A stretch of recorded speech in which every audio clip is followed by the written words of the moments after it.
the best thing about Carlton, the absolute best thing about Carlton at the moment is that the fact that I was one of them. I've been telling them for fucking years they have constructed their list the wrong way, and they genuinely have. They have completely fucked their own list, right? Yeah, they went the midfield route and didn't get the key players. And it's finally getting through to Carlton fans how badly they fucked it, and I swear to God, it just gets my jollies off knowing that they now know that they have completely fucked this chance. These Bryce Gibbs, Mark Murphy, Matthew Cruiser, and the ridiculous recruitment of Chris Judd has destroyed your club, you absolute fucking imbeciles. Sometimes it's hard to be a woman. I love to just one man. Stand by your man and tell the world you love him. Keep, baby, stand by your man. Welcome, Bomber fans, to this edition of the BigFooty Essendon podcast. As always, I'm the Prosecutor, and this week we'll be talking list management, as it's that time of the year where we package Ricky Dyson and our third round pick, and we get Gary Ablett Jr., Buddy Franklin, and every other A-grader under the sun. To help me this week, I've got the A-team with me. I have Jade and Hirdismyhero. Gentlemen, welcome to both of you. Thank you. Good to be here. So first of all, we had the Crichton Medal Wednesday night. Jade, you went along to see Brendan Goddard claim his first best and fairest at any AFL club. He was followed by Joe Watson in second and Dyson Heppel in third. How was the night, Jade? I thought it was fantastic. It was the first Crichton Medal I had attended, and to be honest, if I hadn't been pressured into it by a bit of peer pressure, I probably wouldn't have. But I can almost certainly say now that it'll be the first of many. I can't imagine missing one in the future. It was absolutely sensational. The club organised an excellent night. You had the Crown Palladium was absolutely full to the brim. I think that the official tally was somewhere around the 1,500 people mark, and I was lucky enough to have a quick chat to Steve Alessio through the night, and he made mention of the fact that he thought it was the biggest Crichton Medal crowd that he'd ever seen, which was testament to the support that Bomber fans have shown over the course of the year. The night itself was well spaced. The awards were announced at regular intervals through the night. Food was fantastic. The waiters that were serving alcohol were absolute ninjas through the night. A glass never ran dry. I thought it was absolutely sensational, and I thought the respect showed to the playing list was exceptional. And I can't stress enough, and no video will do it justice, and me telling you won't do it justice, that when James Hird's face finally hit the big screens almost to the end of the night, I've never heard a cheer like it. So it's not hard to see why the club re-signing for the 2 years, because if you make the very grand assumption that the 1,500 people that were in the room represented a very large chunk of the most influential supporters, Essendon supporters that there are, the love for the man and the support for the man is unequalled, and I'm looking forward to having him back in 2015. Yeah, that sounds fantastic. On the big footy front of things, we had a table there. Do we have a winner in the what shall we call it? The Tanked Award? What shall we call it? The Tanked Award? The Tanked Award between. Look, I think in. As a level of respect, we probably would have to give it to Ben. I think that we acknowledged it on the night, the fact that none of these get-togethers that we have from a big footy perspective, and truly from a if you want to segregate the teams, that we really are the envy of the rest of the league in terms of being able to organise these events. None of these events would have happened if it wasn't from the initial request initiation from Ben the Gooner, so big shout out to him, and it was acknowledged on the night. So I'll have to go with Benny. I think for our very first Crichton Medal as a big footy team, I thought it was well worth acknowledging his contribution over the last few years. I'd say cheers to Ben, but he drank it all. And in other award winners for the night, more serious award winners anyway, that's debatable depending on your priorities. But the Bruce Haymanson Best Clubman Award went to Dyson Heppel. The Matthew Lloyd Senior Leading Goal Kicker Award went to Stuart Cramery of 30, and we'll talk about Crammers later on. The Lindsay Griffiths Rising Star Award went to Jackson Merritt.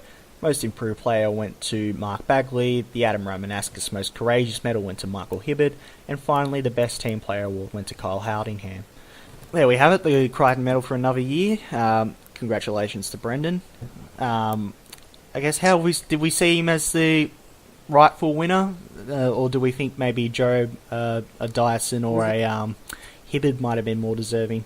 No, having sat there ringside, so to speak, and I thought Brendan Goddard had an excellent year, obviously, and certainly I think we can lay claim to the fact that we got the best recruit of the year.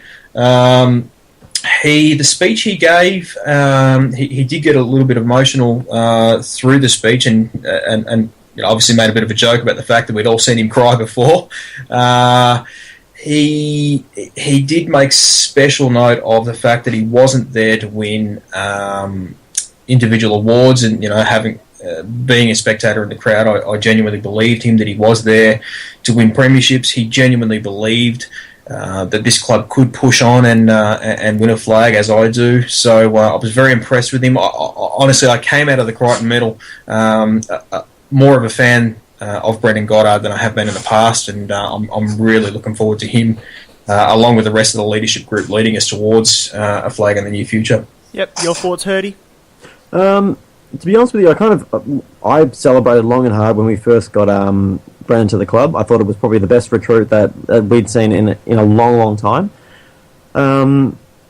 For him to come out and win the Crichton Medal is obviously fantastic. I never really, throughout the year, thought that he would be a front runner for it. But that said, you kind of go back and you think about it.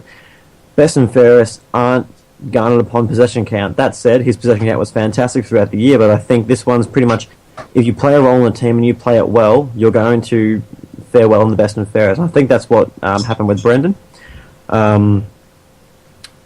Obviously, I think Job was probably going to be everyone's favourite for the Crichton this year, but he just had a fantastic year again. But to see Brendan come out and to have a year like that after what the club itself's been going through, for him to have not been there through anything at all, to come and walk into this sort of situation, which is very confronting for anyone, let alone one of the best sort of players of the past 10 years. He's performed admirably, and for him to come away with an individual honour, I think has been it's just a fantastic effort. It's an absolute testament to him as a person, let alone a player, and I couldn't think of anyone more deserving than him.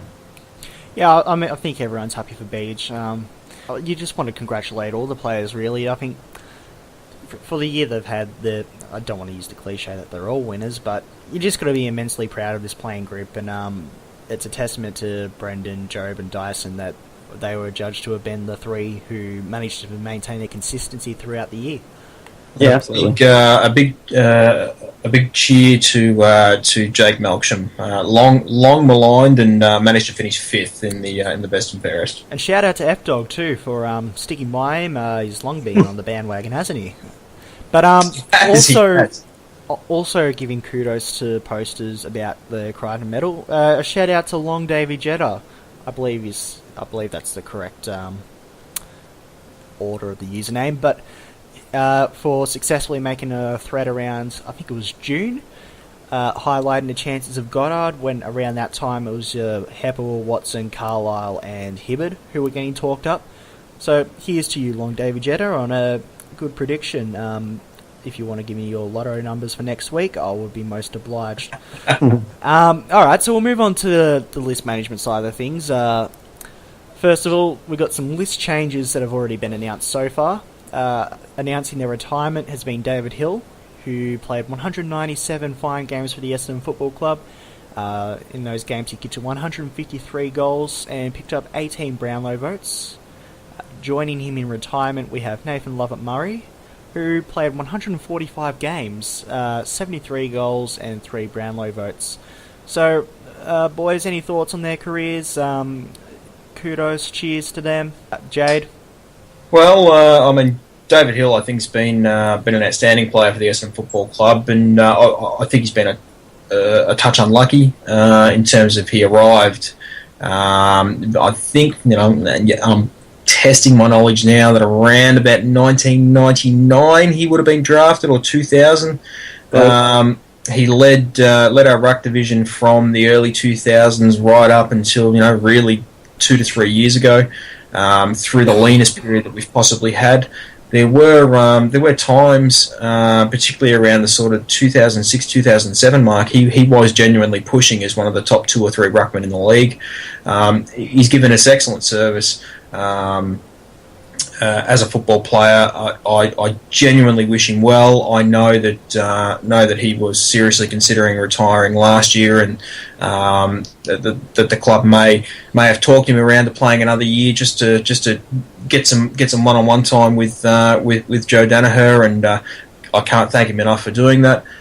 He spoke exceptionally well at the Crichton. He's clearly ready to move on to the next stage of his life, and I can only sit back and applaud him and say thanks very much. And I think you've been a fantastic servant for this club, David. Hirdie?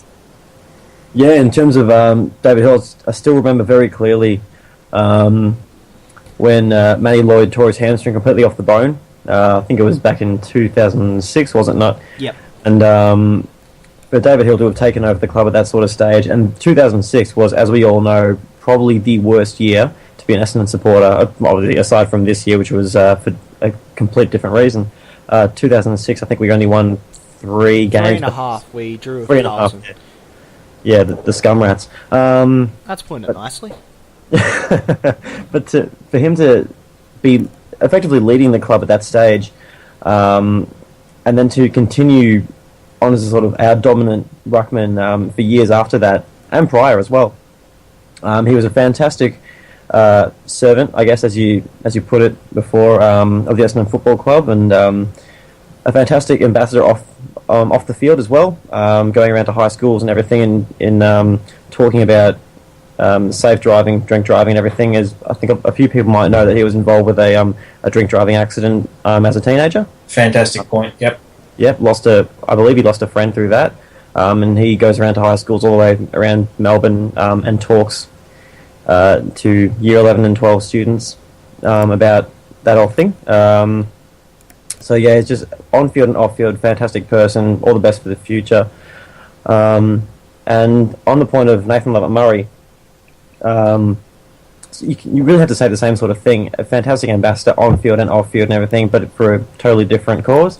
I think Indigenous relations and everything, since he's come to the club, have stepped up to a whole new level. Essendon has long been considered one of the better sort of indigenously minded sort of clubs in the league, I believe. But for him to come on and to really put a focus upon his game and his work off field, upon the Indigenous side of both him and the club, has really shone through, I think. And people see him as the leader, I guess, of our Indigenous group, which is a fair bit smaller now, and especially might be smaller if Leroy moves on. Yeah, and him on-field, off-field, showed the same sort of passion. Obviously had a bit of an off-field incident earlier in the year this year. But I believe both of them have really fulfilled their role, and they would know that their spot at Essendon is untenable for now. They're just not required players anymore, but that said, they gave their all through one of the leanest times in the club's history, and we have to thank them for that. Culture is a word that gets thrown around a lot these days, and it's become almost a parody of itself. But when you think of David Hill and Lovett-Murray, they really are the heart and soul of the football club, and they have been over the last years. David, as you mentioned, in 2006, he took on the captaincy. He became a real leader of the group, and you only have to see his interview with Joe Watson that was recorded for the round 23 halftime show with Richmond to see that he has a fantastic mentality when it comes to football. and some of the stuff he has had to put up with throughout his career, not to go into too much detail, but obviously innuendo about his lifestyle, he has been a fantastic role model for everyone, and it's a privilege for him to have played for Essendon. Similar for Lovett Murray too, he's been such a champion of the Indigenous cause, and there's just so much you could say about him and what he actually does for the community, not just Indigenous people as well, but just the community in general. And I mean, their two players would be welcome back at any time they want at the club. With Nathan Lovett Murray, I had the privilege of having a very brief chat to him at the Carlton last Wednesday night. I expressed to him my personal appreciation for his service to the club.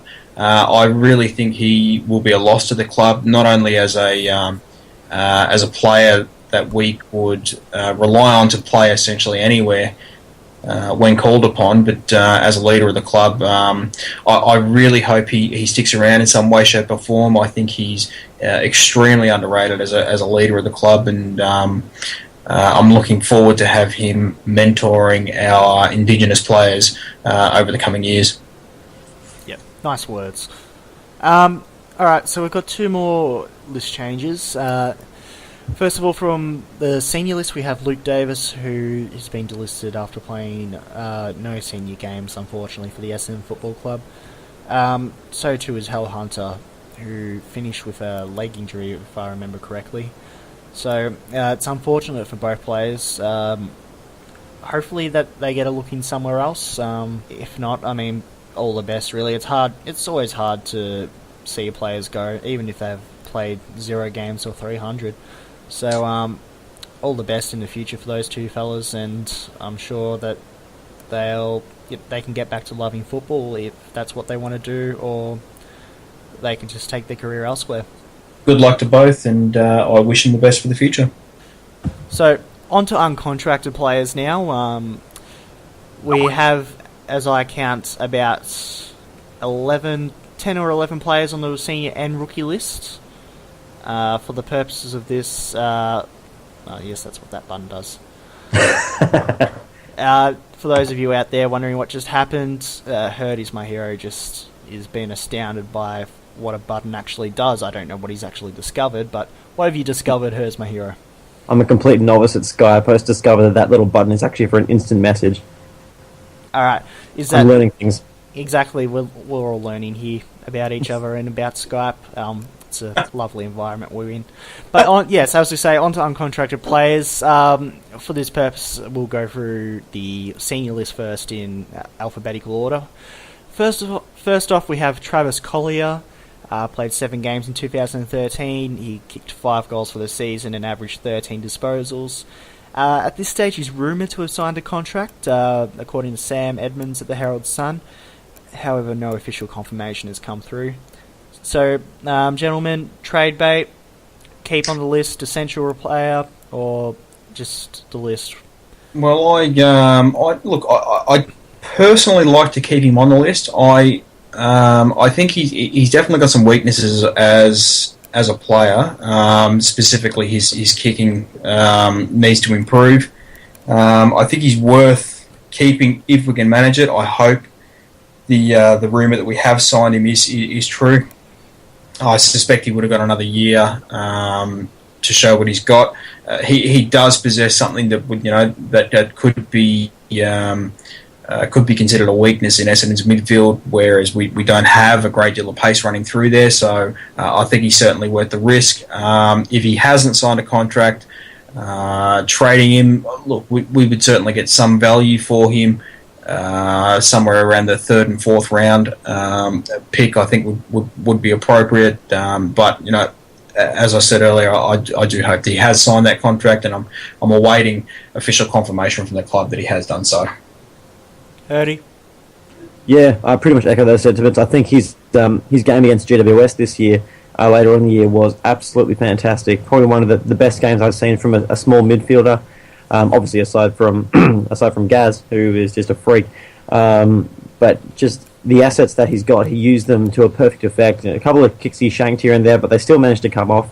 I think that is a real real sort of indicator as to what he can do when he's on. And if he gets constant games next year, who knows? If we have actually signed him on and the club confirms it, then we could see him getting constant games. He could be running through the midfield and completely tearing clubs up, because there are a lot of midfields throughout the league who don't exactly have a lot of pace in their taggers or in a defensive sort of unit. So he could very much expose that, I think. And if we need him to go forward, and he can at times be a decent sort of kick for goal.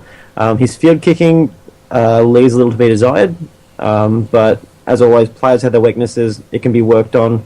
It's just needs to be worked on a bit quicker than what it has been in the past. Yeah, he's very much in the Boomer Harvey mould, isn't he? Very much. If he can reach that, half of those heights, he'd be a fantastic player, and I think hopefully he does sign on. There was rumours that Melbourne were into him, but alas, it remains to be seen. We'll move on to our next on-contract player in alphabetical order, and this will get a bit of discussion. It's Stuart Crameri. 16 games in 2013, kicked 30 goals, which is said before was enough to win the leading goal kicker for the club. He has sought a trade to the Western Bulldogs for what's reported to be about a 4-year, $1.8 million contract. Essendon has reportedly bumped their offer up to 3 years and $1.1 million. So there's a monetary and security of contract difference there.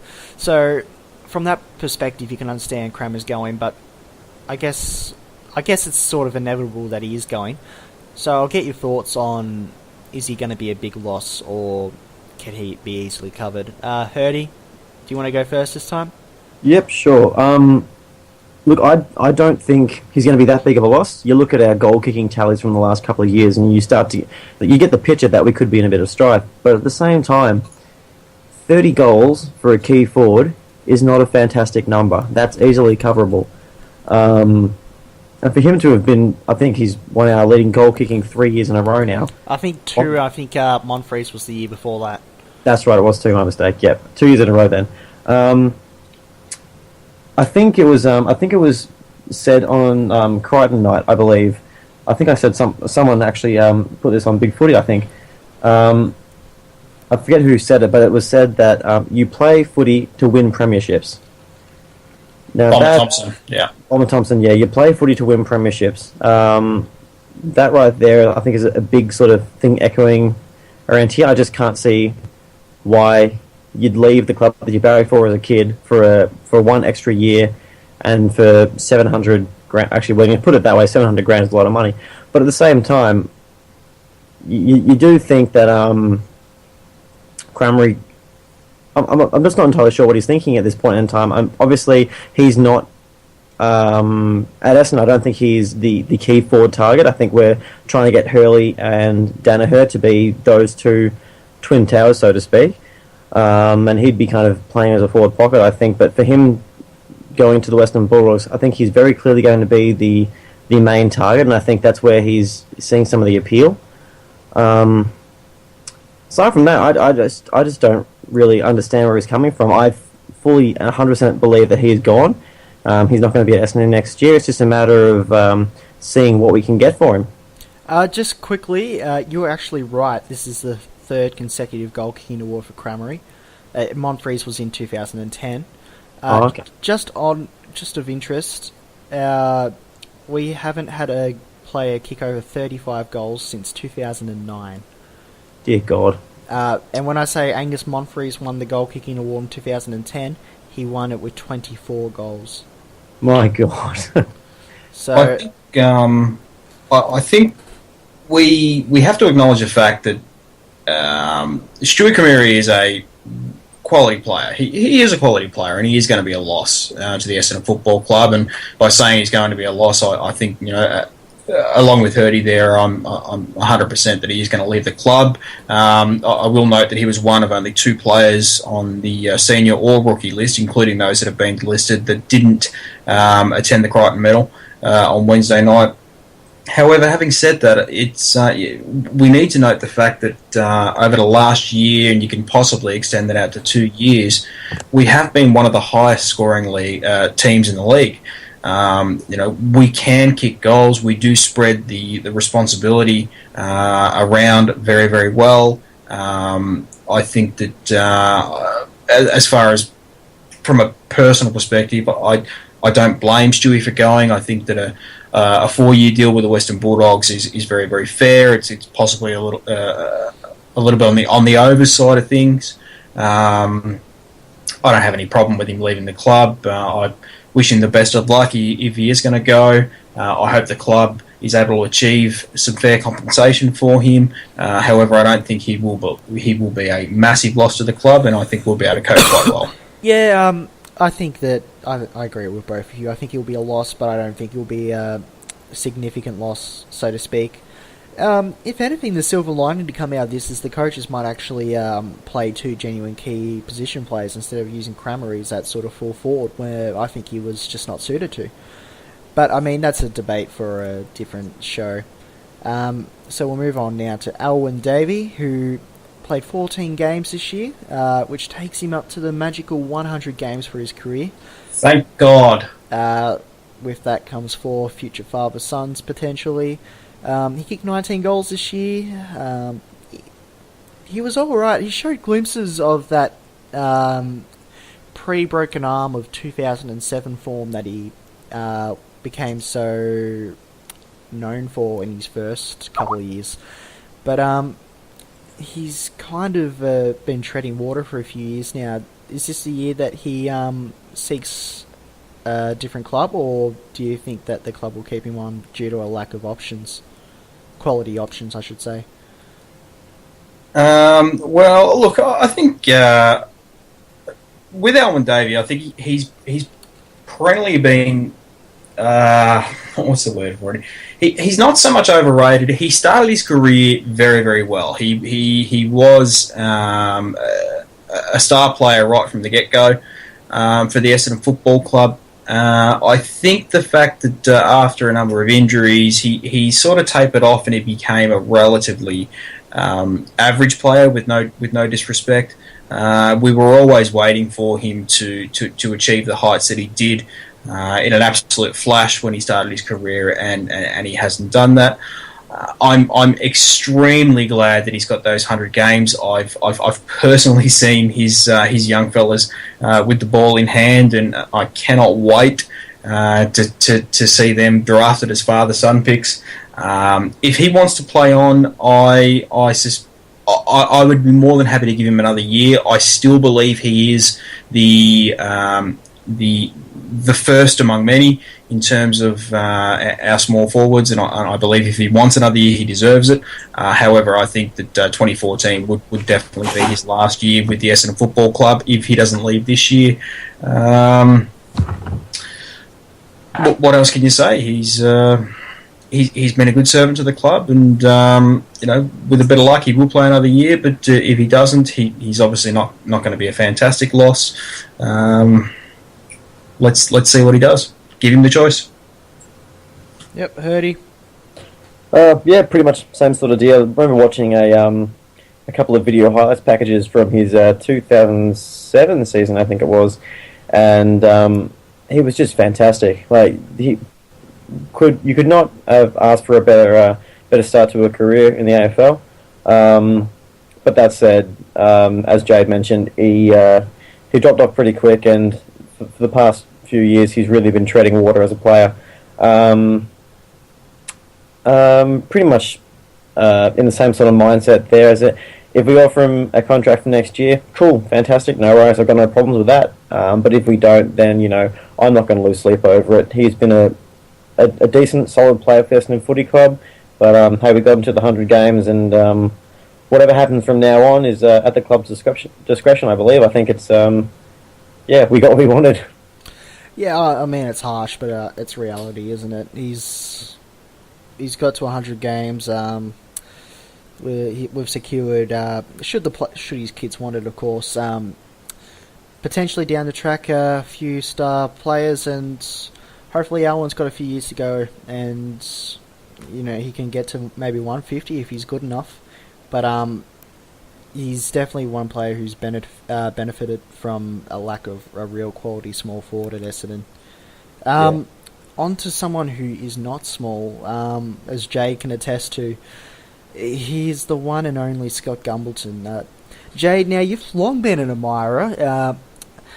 I believe a couple of restraining orders have been filed against you by the Gumbleton household. Just a couple. Just a couple. It's not. We haven't got the 3 yet, so 3-strike policy and all. It applies to restraining orders too now. 7 games in 2013, 35 for his career, 12 goals this year. And as was the case at the end of last season, he's at the point where he's going to be assessing his options about whether he goes to a team, say a Carlton or a Western Bulldogs or even a Fremantle, where he could get more game time. Because at the moment he seems to be back in the pecking order, and I just can't see that changing, to be honest. I think he's, as much as Essendon's invested in him and all the other stuff, I think it might be better for Scott, and ultimately Scott has to make the decision for himself that maybe his AFL career might prosper somewhere else. Jade, you're going to have some thoughts on this, so I'll hand it over to you. I think, if you look at Essendon's list, we have, we would have 42 senior players plus another 4 or 5 rookie listed players. Of all those players, we have exactly 2 players, 2 and 2 only, that were played, developed, drafted as key forwards. One of those is Jade and Hirdismyhero, obviously, and the other one is Scott Gumbleton. I think it's absolute madness when you've only got the 2 key forwards on your list that you would look at possibly offloading one of those. The most frustrating thing, as far as I'm concerned, with Scott Gumbleton is that when he plays in conditions that are conducive to a key forward performing well, he does do that. I don't have the stats on hand, but I believe he would be somewhere around the first or second player on Essendon's list in terms of goals scored per game. He can play as a key forward. He can mark. He can bust packs. He can run. We know he has exceptional endurance. I believe that whilst we have developed him, we gave him time when he was injured. I also believe that once he did get fit and was able to play, we have given him the short stick, so to speak. I can't understand why we would have played Cremiri or even Hurley, who's been great in the forward line, ahead of him when he's been fit. I think this is likely. We are going to trade him this year, and I also think it will be one of the worst list decisions we'll make in the next couple of years. He is a player that can play key forward. They're exceptionally hard to come by, particularly him who can kick, he can mark. It's madness as far as I'm concerned. Why would you get rid of a player that can do those things? Just for the record, you're right. He finished second for average goals per game. Cremiri finished first with 1.9, Gumbleton 1.7, Bellchambers 1.6, Hurley 1.5, Davey and Windleak 1.4 each, and Del Olio's the only other one breaking even with 1 a game. So I think you have some point there, but I've come to love Gumby as well. Obviously not in the same stratosphere that is your love for him, but I have this feeling that for his benefit, he might be better suited going elsewhere. And I think half of his problem comes from is our strong ruck division, because Bellchambers was able to pop up for 28 goals, and if you've got him as a third tall resting down there, then all the better. But also with Carlisle and our strength down back, it allows Carlisle to go forward, and I think that's just another option that ultimately renders Gumbleton obsolete, to be honest. So it's unfortunate. I think every Essendon supporter deep down would love Gumbleton to come good and do that in the red and black, but I think he might be, mainly for himself, I think he'd be better off elsewhere. That's not to say that it would be a bad decision by Essendon, because I agree that having Gumbleton on a list as opposed to not is definitely more advantageous. But it's like with Cremiri, people might get upset that the player doesn't show loyalty to the club. However, it's not a one-way street. And, ultimately, Cramery has, and Gumilton probably will. Ultimately, this is, for the most part, this is going to be their career, and they've got to look after themselves. So, I think Scott's going to go, and I think it's for the best, to be honest. But anyway, we're on a bit of a somber note here. It's like you giving your son up for adoption, really, isn't it? Very much so. All right. So, well, Hirdy, are you on the Jade camp or are you Team Pross here? I'm kind of walking the line here. Please. The points that Jade made just then, they're very good points, actually. I hadn't thought of it that way.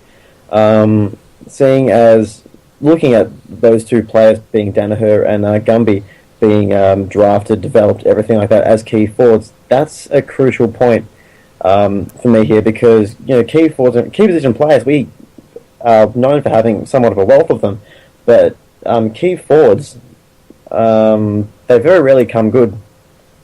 In terms if you look at the ratio, I'm sure it'll probably be weighted heavily in the fact that they just don't make it, and only a few of them will become successful. But Gumby has all the tools, and he's long been considered at Essendon to be one of the better sort of prospects, and we've just been waiting for him to have an injury-free year, which we've had this year. But for him to be down the pecking order is, I don't think it's fair on him. But at the same time, crossing back over to your point here, Prosecutor, I think it wouldn't be a bad idea for him to look elsewhere. Just considering that he's not at the top of the pecking order at Essendon. We would love to see him do well in the red and black, but I wouldn't be opposed to him looking elsewhere. Loyalty gets thrown around a lot, but at the same time, the club showed loyalty to him for years, since 2006 when we drafted him. He's had so many injury-plagued years. I'd have no issue with him looking elsewhere to try and secure his future because, as you said, this is his future, this is his life, his career. I think he's hit his ceiling at Essendon, I really do. Either way, look, I'm not fussed if he stays on Essendon. I'd be stoked, but if he goes somewhere else, then I won't, I won't lose sleep over it. I won't protest it. Fair enough. We have Kyle Hardingham as the next uncontracted players. 8 games in 2013, 57 overall, 13 disposal average, 5 marks, and all's been quiet on the Hardingham front. Jade, any thoughts? I think we've got a wealth of running halfbacks. I would be more than happy to trade Kyle Hardingham. I think we can get some value for him, possibly get us back into the second round. There's certainly some clubs that could use him, so I'd say trade him. Hirdy? Yep, definitely agree with that. Has quads of steel, but aside from that, he's somewhat expendable at Essendon considering our wealth of halfbacks. We can probably do without him. Yep. Alright, next up we have Nick O'Brien. He's played 3 games this year for a career total of 5.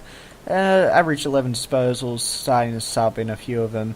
Personally, I see him as likely staying. I think he's a player for the future. And I know, as me and Jay can attest to, he's an absolute fantastic bloke. And we spoke earlier of Hill and Lovett Murray being the heart and soul of the club. Well, he could potentially be that heart and soul and that quality character at the club.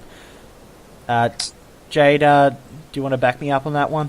He's an exceptional young fella, well-spoken, seems like a lovely bloke. I would love to see him stuck in a forward pocket and given some leeway to move into the midfield for very short spurts next year. Definitely want to keep him. Think he's going to be a quality player for the future. And as you said, I think he'll be a leader once he gets some years and some games under his belt.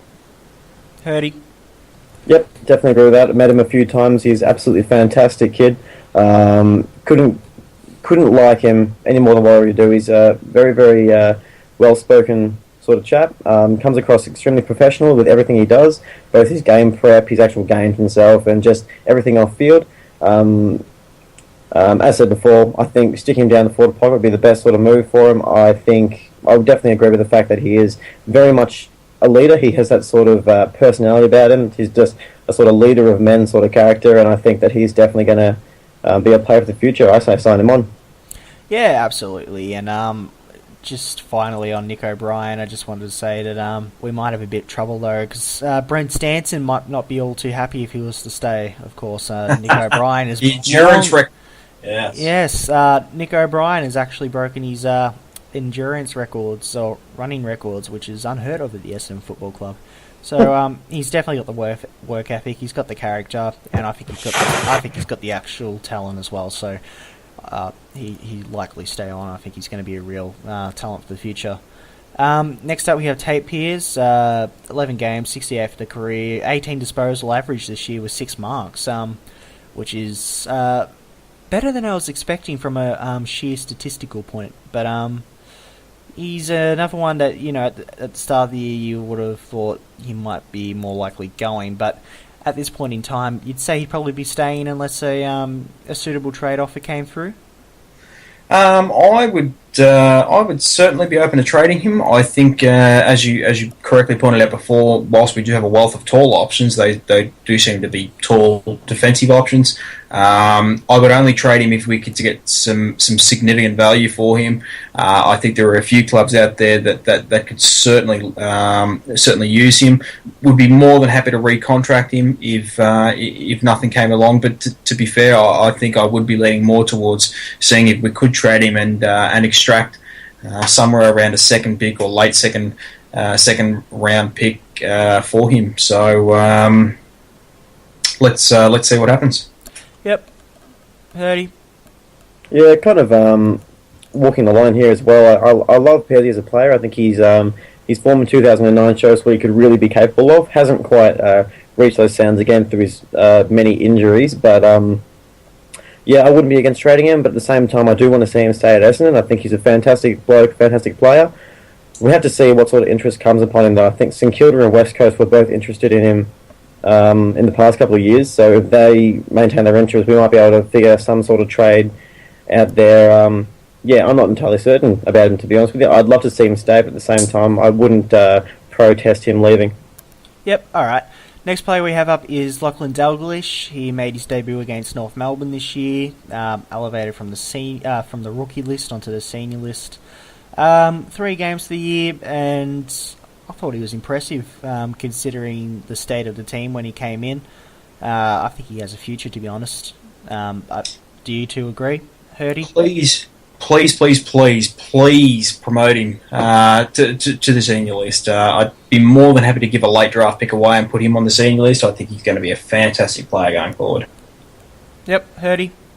Yep, definitely agree with that. I think he's just the pace and the pace he showed just in brief spurts. He never looked like he was getting out of more than a canter in his little brief stint there at AFL level. But for him to really open up the taps and everything, and to really show us what he can do, I reckon sign him on straight away. I want to see it. I think I was extremely impressed with how he composed himself. He kicked a goal, I think it was against Richmond in the last game of the year. Yeah, I thought it was fantastic for a guy to come in at that stage of the year with the team in the state that it was. For him to perform the way he did is completely admirable. And I say, yeah, get him on as soon as we can. He reminds me of Winderlick circa 2007 when he was on the half-back flank, which I think is actually a real testament to Dalglish, because Winderlick was fantastic that year, and he must have gone close to our best and fairest that year, off the top of my head. Or it might have been Hurd, one of the two, as when it comes to the best and fairest. But I think he's a quality player, and we'll be seeing more of him in the future. Yep. Next up, we have Corey Dall'Olio. By the way, we are on rookie-listed players. He played 3 games this year for an 11-game total for his career. He's kicked 3 goals in his 3 games this year, and he had 13 disposals and 4 tackle average for this year. Personally, I think he's a limited player, and I don't think he has a senior career, to be honest. He's a bit of a one-trick pony. Hirdy, your thoughts? Yeah, look, thing with Corey, I do think that he's he's got a lot going for him in terms of his speed and his decision making around the footy. But that said, it leaves a little bit to be desired with the rest of his game. He has pretty much no defensive mindset when he is down forward, or if he does decide to play defensive, it's all he does. He just completely forgets the attacking side of his game. His first year last year, when he first debuted and came off the rookie list, he showed a fair bit, I thought, in terms of intensity around the footy. But his brief stint in the AFL this year didn't really reflect that at all. I thought it was quite, very sparing, I think is probably the best way to kind of put it, to put Corey's year in 2013. He, for mine at least, I wouldn't, be too upset at him leaving. But in the same token, I wouldn't mind seeing him stick around as well. Yep. With Corey, I think he's sort of a not a stereotype. He represents what we've had for small forwards for a little bit of time, and so we've recognised the fact that we haven't had the best small forwards for a little while. We've recruited a couple, and they've actually turned out to be okay, but just okay. So, to be honest, I think that we would probably be best giving Corey a thank you and goodbye, and going back to the well as far as small forwards we're concerned. Yep. All right, and finally we have Ariel Steinberg, who had a bit of an odd pre-season last year in the fact that he was given a contract extension when he was on the senior list, but then was delisted and rookied. So ultimately, he still hasn't played a senior game. However, he has been impressive in defence for the reserves. So honestly, I wouldn't be against giving him another year on the rookie list. Are we actually able to rookie him again next year? Is that okay? I suppose we did just we did delist him and then re-rookie him, so yes, we can. Well, I saw one game of his in defence. He's okay. Do we give him another year? Look, sure. I mean, with a rookie list, I really do want to see us go for another ruckman in the rookie list, but I'm very much sitting on the fence for Ariel Steinberg. I'm certainly not going to have an issue if they do keep him on there for another year, and I'm not going to have an issue if they just throw him to the ether, so to speak. Flip a coin, see what you do with him. I really, really don't know. Hirdie? Yeah, pretty much the same sort of thing. I haven't seen a lot of Ariel throughout his years at Essendon. Watched him once or twice this year in the VFL. Thought he was quite solid, actually. Definitely has a different sort of defending style than what we see in the AFL. He's not quite as disciplined as what we see in the big league. But that said, I think he's definitely taken his game to a new level this year. He's improved. His professionalism's improved. His body shape has definitely changed a bit. He's put on a fair bit more size than what he did. And here's where the peptide jokes come in. No, I think he's really applied himself to this thing, knowing that he's on his last legs on the Essendon list. So I think if we give him an extra year, I can't see the harm in it. But that said, if we don't, then he's had his time and just couldn't make the most of it, and it's harsh sort of thing, but that's footy, isn't it?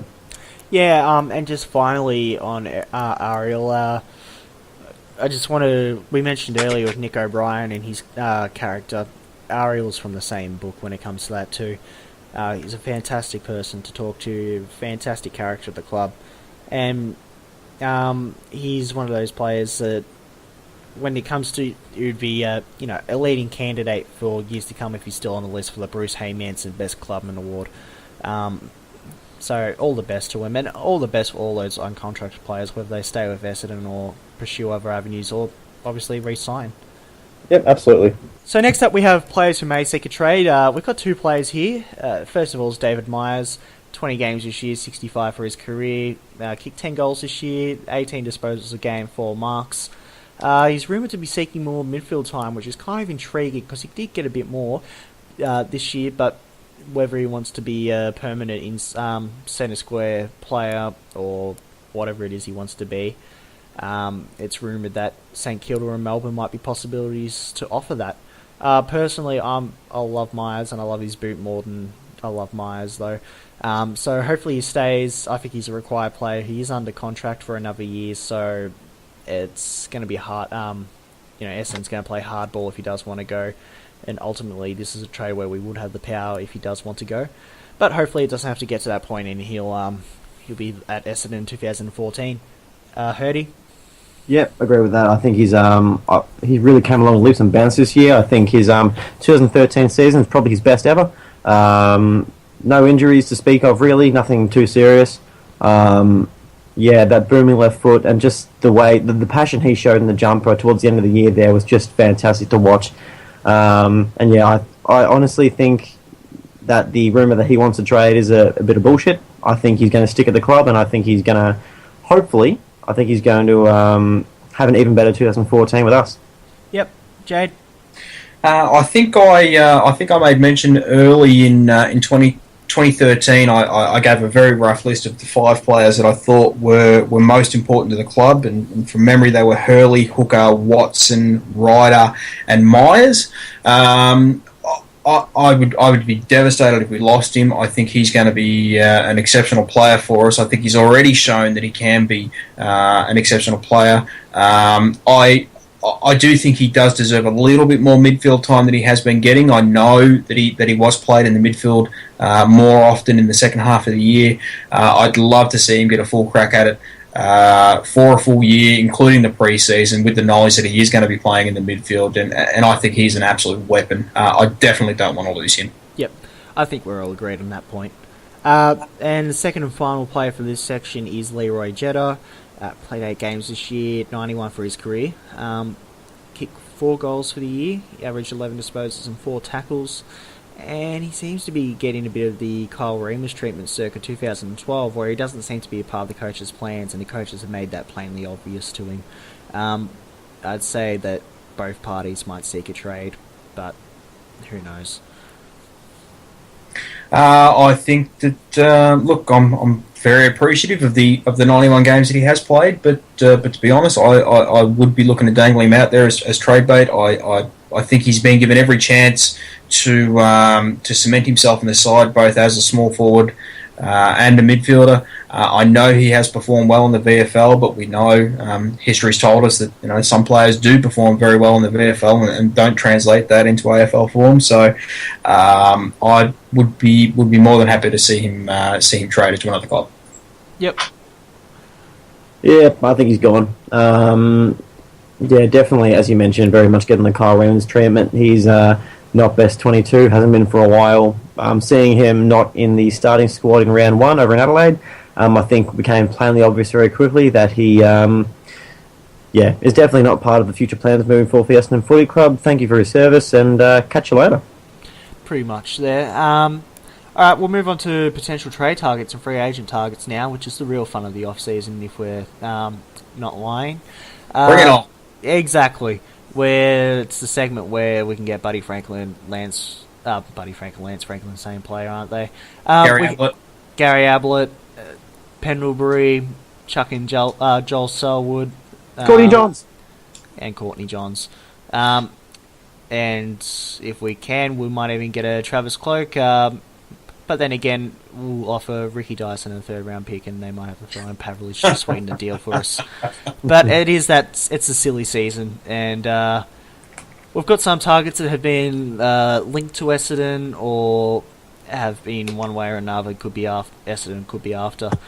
Basically, for this, all we're after is a yes or no answer and a 1 sentence. What would your best offer be for them? So, first of all, we have Nick Del Santo, who's 29 years old, 22 games this year, 260 for his career, averaged 25 disposals, including 29 in his last 5 weeks. There's rumoured to be decided between Essendon and North Melbourne, though leaning towards North Melbourne. So, gentlemen, yes or no, and if so, yes, what would you be willing to offer him as a free agent? Jade? Yes, only as a free agent. I wouldn't trade for him, and if we were going to going to attract him, I'd say somewhere around the 450 mark would be fine for a single year. Hirdy. Open to both options, yes. I do think if we're going to go for a trade, though, we'd probably be looking at Tate pairs plus some form of pick or another player, maybe even Leroy Jetta. All right. Next up, we have Paul Chapman, 32 years old, played 8 games with missing through injury this year. 251 games for his career. He averaged 20 disposals, 1.5 goals a game in those games he did play this year. There's obviously a risk that he breaks down. However, Essendon, Richmond and Carlton have all expressed interest, with Richmond seemingly being the front runner at the moment. Again, Chapman is an unrestricted free agent, so pretty much, and Geelong have said he won't be there next year. So, give him the right offer, we could get him reasonably cheap.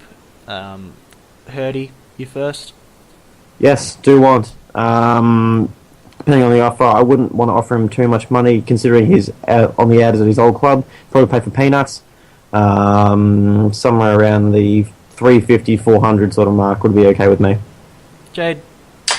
Yes, absolutely. I think that we're very, very close from a list perspective to a premiership. Obviously, one of the weakest spots we've got at the moment is versatile forwards. Absolutely would love Paul Chapman. Would be more than happy to offer him 2 years as long as the money was reasonable. I probably wouldn't want to go more than 3 or 350. Yep.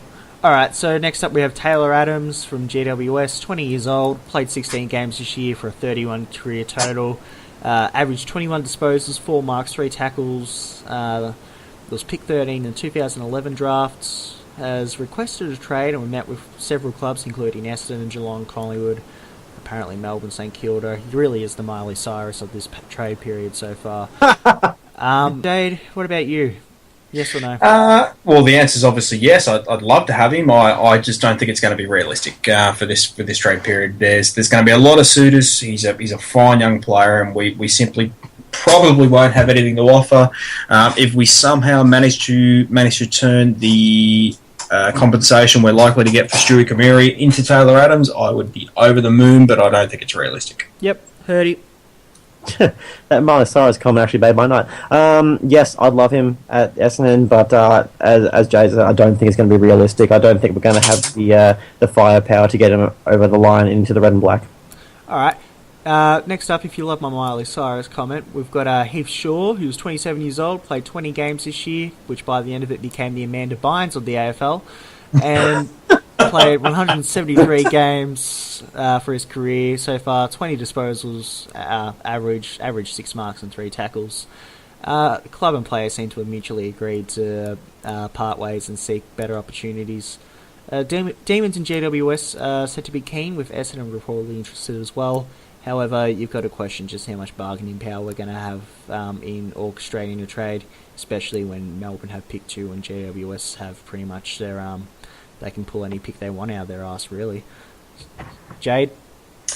Absolutely not. I cannot stress that enough. I can't think of many monumental douchebags, as Heath Shaw is, that have been linchpins of premiership sides. I think he's more trouble than he's worth. I don't think he's worth anywhere near the figures that are bandied about.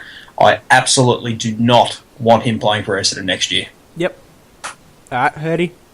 I'm going to take it on the flip side. I would love him at Essendon, but only if there was a clause in his contract, a behavioural clause in his contract, because he can be an absolute flog at times. That said, love him at Essendon. A-grade players don't come along every day, and if he's there, he's on the table, and we can get him across, then sure, have him in. Yep. Alright, next up we have Jason Johannesson from the Western Bulldogs, 20 years old, 13 games for his, this year and 16 for his career. Averaged 16 disposals, 3 marks, and was taken pick 39 in the 2010 rookie draft. This is a player who's reportedly been sought by Essendon as part of the Kamiri trade. He's a halfback with dash and also a decent kick. I personally don't know too much about him, but reading around the Western Bulldogs forums, they're a big rap for him, and they are steadfast in not wanting him to go. So, yeah, that's the rundown on him. Hirdy, your thoughts? Watched him a few times this year. Thought he had a bit of a zip about him. Looks actually quite good, quite solid at AFL level. I wouldn't mind him in Essendon. I think he'd be a great sort of replacement for either a Davey or a Jetta. Definitely an upgrade. We can get him across in the Cranmerry deal. Then I would be absolutely stoked with that. Jade? I think I'd probably be willing to go down to a third round pick for the Cranmerry trade if we could secure him. I think we need to be careful to make sure that we don't put too much weight into him. I think he can certainly develop into a quality player. So the answer is yes, I would be happy to see him at Essendon. However, I wouldn't throw the house at the Western Bulldogs, so to speak, in order to secure him. Yep. All right, next up we have Sam Doherty from the Brisbane Lions, part of the Brisbane Exodus. 19 years old, 13 games for his this year and career. 13 disposals, 3 marks, 2 goals per game this year, and picked 12 in the 2011 draft. Rumoured to prefer a trade to Carlton, though Western Bulldogs and Essendon are both potential suitors should that deal fall through. He's a halfback flanker with a good left foot. Personally, he's from the Gippsland, so you got to support your Gippsland boys, I guess. Being a Gippsland person myself, but being that, I don't see anything special about him, to be honest. Jade? I'd be happy to secure him. At what cost? I'd much rather throw any resources that we have at Taylor Adams than Sam Doherty. So, yes, with a very big asterisk there. We've got plenty of them. We've got plenty of them at Essendon this year. So yeah, look, with the amount of suitors that he's got, I don't think Essendon is going to be the right place for him. So, if you had the bottom line, I'd say probably no, but simply not worth the cost we would likely have to pay. Yep. Hirdie? Yeah, same sort of boat there. Decent player, nothing more in my books.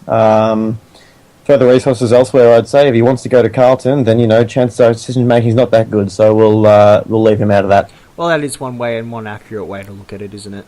Last of all, Travis Varcrow from Geelong, 25 years old, played 14 games this year and 115 games total. Averaged 12 disposals, 4 tackles, and kicked 8 goals for the year this year. He had a real down year this year. He was seen as potentially a replacement for Gary Ablett, as obscene as that might have seemed after the preliminary final. But it looks like he might be part of a potential Geelong deal for Adams. However, he's rumoured to be on the trade table in general, so he might be an option for Essendon. Hirdie, would you be keen? Yeah, absolutely, yeah. I think in his past few years he's shown a lot of zip around the ball. He is extremely slick with his movements, but you have to raise some questions over his dodgy shoulders. I think he's got a dodgy hamstring or a knee or something like that too. So yeah, that would throw a couple of questions over him. But aside from that, I'd be more than happy to bring him in to Essendon. Yep, Jade? No. I think the fact that he's contracted at Geelong are going to be looking for massive overs for him. Whilst I do respect him as a player, I just don't think it'd be worth the compensation you'd have to pay for him. Fair enough. Alright, so that's the end of our list management segment. Pretty comprehensive in the end. Now, finally, to finish off, we're going to have a talk about membership for 2014. It's now available on the club's website. A bit of noise has been made about the $50 donation scandal. Big shout out to the Jet. For those of you who don't know, I kind of let my thoughts on the Jet and his ideas on the $50 donation known on the donation thread on the Essendon board. That's assuming that it probably is deleted now, that post, or soon to be anyway. I stand by it though. In any case, so $50. The club has an opt-out $50 donation, which means that for those who don't read the fine print, you might see an extra $50 on your invoice that you weren't preparing for. Basically, the club has tried to make it well known as ethically as they can. However, the question still has to be raised by the fact that they've left it in there in the first place. If they know it's so dodgy and it can catch so many people out, then yeah, that raises some questions there. But In any case, heard you wanted to talk about membership pricing, so have at it. All right. Well, basically, I think after the year we've just had and endured as members, I can see why there would be a bit of a raise in membership pricing. Now, I'm not going to have a massive complaint about it. It's only, I think it's $23 is the price increase for this year. That said, I did expect for Essendon to at least attempt to drop the prices down a little bit, or at least bump up what we've got in our membership pack for next year, because of the year that we've just endured as supporters of the club, and the sort of shitfest that we've been spewed forth from the higher ups, saying that we're going to know all about what happened in 2012, when it's seemingly less and less likely that we are eventually going to find out. I'm a little bit in two minds about the entire thing. Obviously, I signed up the first day I could, renewed my highlight membership, home and away seats, got the Prima top of the range one, because I'll always support the boys, I'll always support the club. I'm Essendon through and through, but I'm just a little bit in two minds about the entire thing. I do understand the price rise because obviously we're now in debt. But aside from that, it's a little bit of a bitch complaint that I've got there. Yep. I think you raise a good point too on the wanting answers as well, and I think it might become a bit noticeable for the board too if people start withholding their funds until such answers are forthcoming. And Jade, you've been a strong advocate of the wanting an AGM to hear all these answers from the board. Do you have any updated thoughts on that? I did listen to what Hurdy did have to say with the membership there. I think the base membership needs to remain relatively stable, and obviously that does go up, generally speaking, year after year.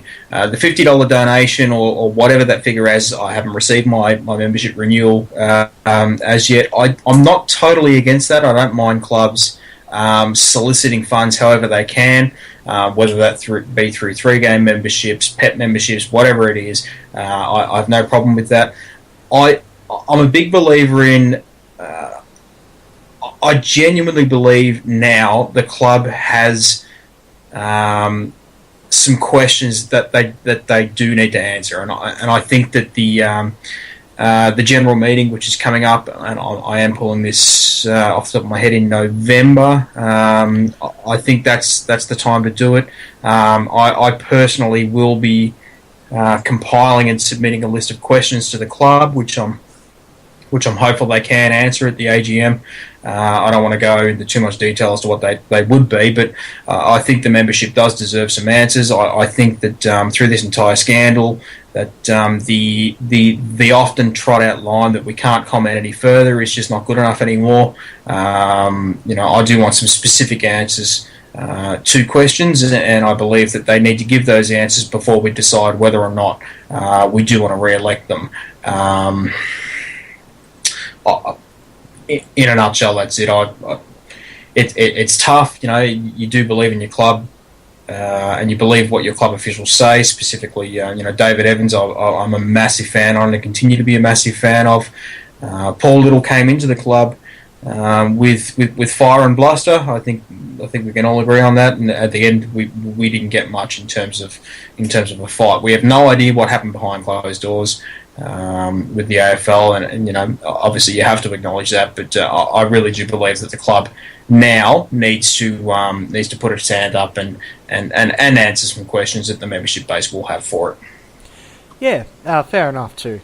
Okay, Hurdy, it's been noticeable so far that there has been no official slogan for the 2014 membership campaign. Are we just forsaking the slogan in light of recent bad luck with slogans, or do you think we have one coming, or what kind of slogan are you looking for?